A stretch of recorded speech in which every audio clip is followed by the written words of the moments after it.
Welcome everyone to an arena video. This is Andrea Gucci. This video is sponsored to you by channelfireball.com and Ultimate Guard.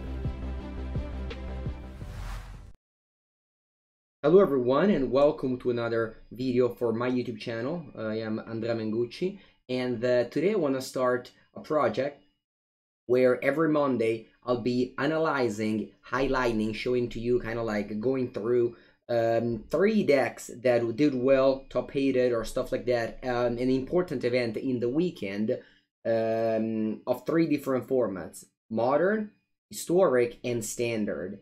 So those are kind of like the 3 most popular formats. So we're going to be using, of course, Arena and then Magic Online for Modern. You know that on my channel I highlight these 3 formats a lot. So I want to start doing that. And then during the week, I will play these decks and will definitely show them for my YouTube channel. So let's begin with Historic, where Red Bull Untapped happened in Japan. 250 people roughly showed up, and this is the deck list of the winner, Takumi Utsunomiya. This deck was played previously by Yuta Takahashi on stream, you know, the world champion, and Takumi took it to the win. On MTG Melee, you can see the event. He went 9 wins, 2 losses, and this is the list. He's playing Archmage Charm in Phoenix, a thing they haven't seen before. He's also playing with Smoldering Egg, a card that we've seen doing great things in Standard, but I haven't seen it doing well in Historic yet. The deck list, of course, features a very high number of islands to welcome Archmage Charm, as well as the many 1-drop in Dragon's Red Channeler, Faithless Looting, and Anoli Heat. We also have 1 copy of Final Promise, very, very strong, to both reanimate the Arclight Phoenix, but just to create card advantage, together with Ox of Agonas. Consider, of course, in the mix. And the deck list doesn't feature a card that I see very often, and people always ask me about this, Otherworldly Gaze. While this card seems like it's appealing, you know, it does its thing, it puts Phoenix in the graveyard, it's a cheap card and blah blah blah, it is card disadvantage. And this deck already has Faithless Looting as card disadvantage, and I think that's enough. So I love this version by, once again, Takumi. The sideboard has kind of all over the, you know, just the classic card that you see in here. Lots of 1-drop. The card that I want to highlight again is Malevolent Hermit. This card is, we all know it's very popular in Standard, and Takumi explores it in Historics and wins with it. So we can see the impact of Innistrad Midnight Hunt very much in this format with Consider, Smoldering Egg, and Malevolent Hermit, as well as Modern Horizons Jumpstart with Archmage Charm, Dragon's Red Channeler, and Anoli Heat. So this might be the new official iteration of Izzet Phoenix, or at least like moving forward. Let's go on to another format, but an old friend of mine. You know I love to play some Esper. So here we are highlighting Batutinha, Carlos Alexandre decklist in Standard. He won the MTGO Challenge with. Winning an MTGO Challenge is an event online on Magic Online, so the other platform, not Arena. And I'm sure he had to rattle together at least 8 wins and very few losses, maybe 1, maybe 2. And this is his list. So you've seen me playing Dimir Lear earlier. This isn't Esper. The Esper that you saw me piloting, because I was playing with Teferi, Lieza. Whereas this list is using Lear together with Consider, Fading Hope, Lodge of Thirst, and 4 copies of Duress.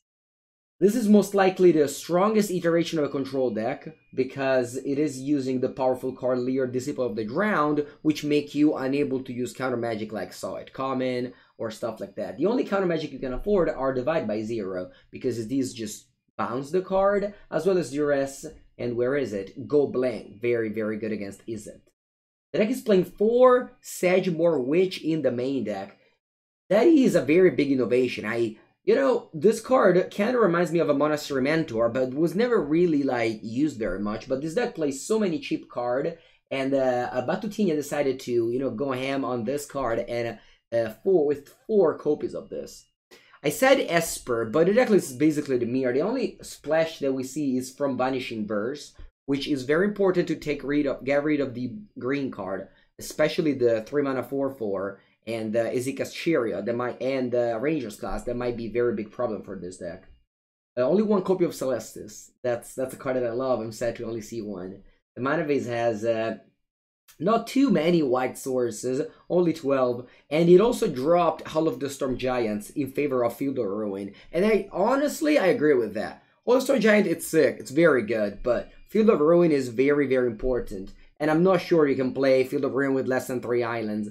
And I'm not sure you can play, you know, you can fit more islands than that. So only Hive of the Tyrant and a couple of swamps. So yeah, interesting deck choices. And I'm curious to see if this deck is good. I'll definitely be playing it. Oh, also another one. Behold the Multiverse in 4 copies. No Memory Deluge, no Siphon Insight.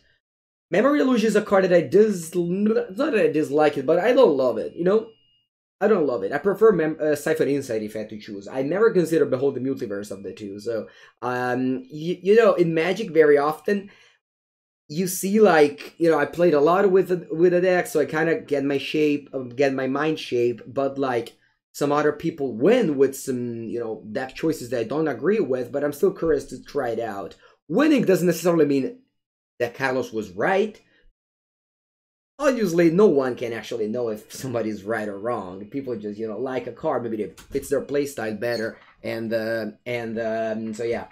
Behold the Multiverse is the card that I'm definitely curious to try it out. The thing is that if you only have 2 mana, you can cast. Siphon Insight Missing is another big one, especially with Celeste. It's just this card, it's so nice. We'll see. I mean, we'll definitely see about that. What else we got? Reign of Enfeeblement. So this card kills white card. 1 mana, kill a white card. I guess that could be important. Yeah, they have some lessons and Soul Shatter, which is excellent against Ghostbane Dragon.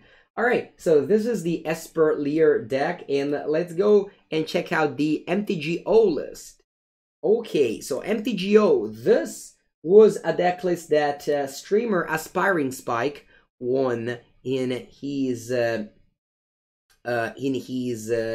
Modern Challenge that he streamed on Magic Online. You can check him out on twitch.tv/Aspiring Spike. Is one, if not the best, the most famous for sure modern content creator on the internet at the moment. So definitely check him out. Also part of the channel Fireball, which is a proud sponsor of the show, of course, together with Ultimate Guard.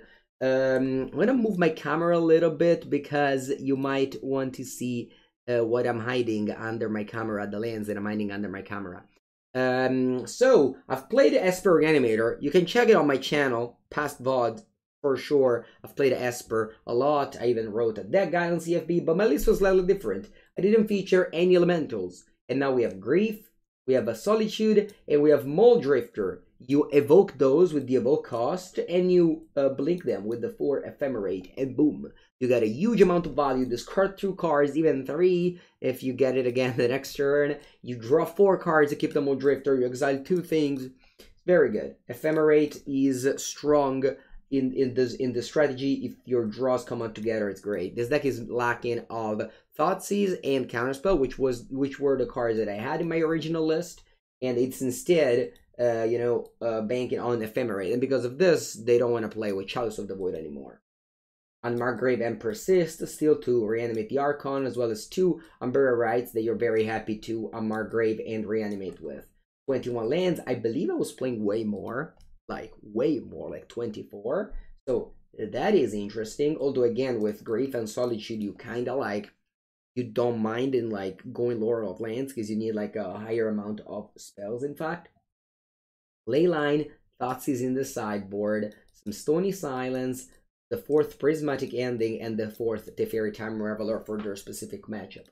So yeah, those are the 3 decks that I believed to be the most interesting in Historic, Standard, and Modern. I'll be definitely feature them in my week, this week on my channel. So make sure to subscribe to the channel.